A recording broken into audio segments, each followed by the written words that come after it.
All right, you're going to want to hear this. We're about to unpack a scientific proposal that seriously sounds like it was pulled from the pages of a sci-fi novel. It's this incredible idea for a new kind of sensor, one that actually mashes together living organisms with some of the weirdest, deepest rules of physics to do something pretty amazing. Now, I know what you're thinking. This sounds like the setup to a really nerdy joke. But the answer is actually the key to a revolutionary new technology. These three totally different concepts, they're our main ingredients. So let's get into it. Okay, first up, we need something that's alive. We're talking about a microscopic organism that has a kind of superpower built right into its DNA. Next, we have to give it a place to go. But not just any old straight line. We need a path with a very specific, kind of mind-bending twist to it. And finally, the secret sauce. This is a principle that's borrowed from the truly bizarre world of quantum mechanics. It's what's going to let us read information from our little living sensor in a way that's almost perfectly immune to mistakes. So the big question is, how on earth do these three things come together? Well, that's the puzzle this whole proposal sets out to solve. It's a really bold attempt to unify biology, topology, which is basically the mathematics of shape, and quantum sensing, all into one single elegant device. Let's start with our first piece of the puzzle, the living compass. And look, that's not just a cute metaphor. We're talking about a real, swimming organism that has an internal magnetic sense. It's wild. So what you're looking at here are magnetotactic bacteria. And they have this absolutely incredible ability. They literally build tiny chains of magnets inside their own bodies. These chains, called magnetosomes, act just like a compass needle, forcing the entire bacterium to physically line up with any magnetic field around it. Yeah, including the Earth's.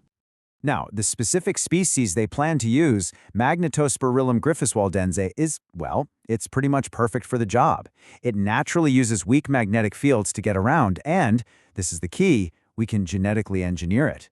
We can make it carry proteins that act as unbelievably sensitive quantum detectors. So the bacterium itself becomes a living, swimming, quantum-ready compass. Okay, so we've got our tiny biological sensor. Now, where do we put it? That brings us to ingredient number 2, a racetrack that's so cleverly designed that you could call it unlosable. And what that really means is it helps us get a perfect measurement every single time. You see, here's the fundamental problem with any kind of sensor. The real world is just noisy. You've got stray magnetic fields, tiny vibrations, temperature fluctuations. All of this noise can totally mess up your measurement and create errors. The goal here is to build a system that just flat out ignores all of that junk.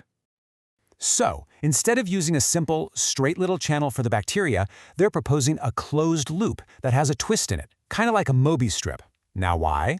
Well, on a straight path, the bacterium's position is just this continuous signal that's super easy for noise to corrupt. But on the twisted path, the actual geometry of the track forces the signal to become discrete or digital. That twist acts like a natural filter, and it basically cancels out the noise. And this all boils down to a really cool concept called the winding number. Just picture our bacterium completing one lap. Because of the track's fundamental shape, its topology, the system doesn't care about all the little wiggles and jitters along the way. Nope. All it cares about is the clean, unmistakable event of one full lap being completed. The output isn't some messy position, it's a perfect 1, then a 2, then a 3. That's the winding number. So what happens when you combine these two wild ideas? This is where it all clicks into place. You have our living compass swimming on this unlosable racetrack. We're literally combining active biology with the fundamental mathematics of shape. This quote from the research really nails the innovation here.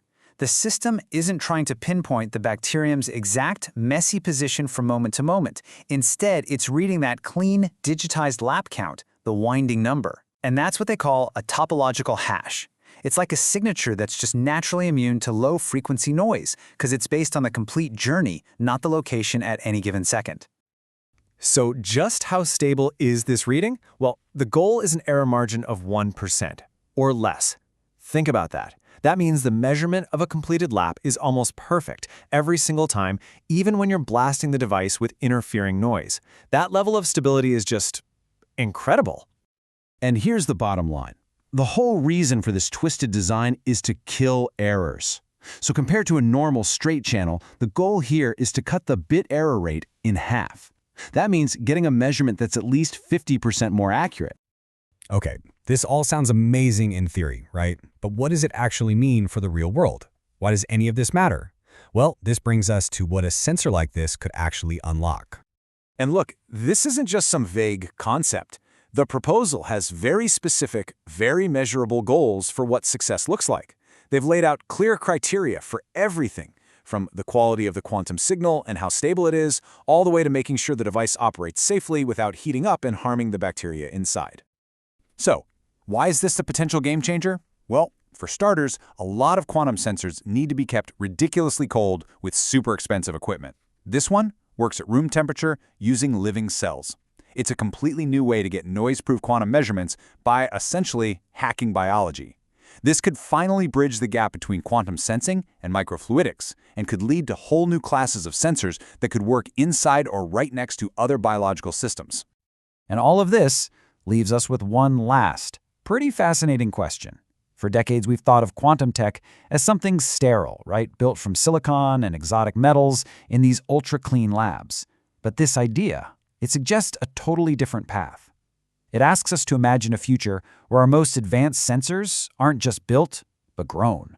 A future where quantum technology is, quite literally, alive.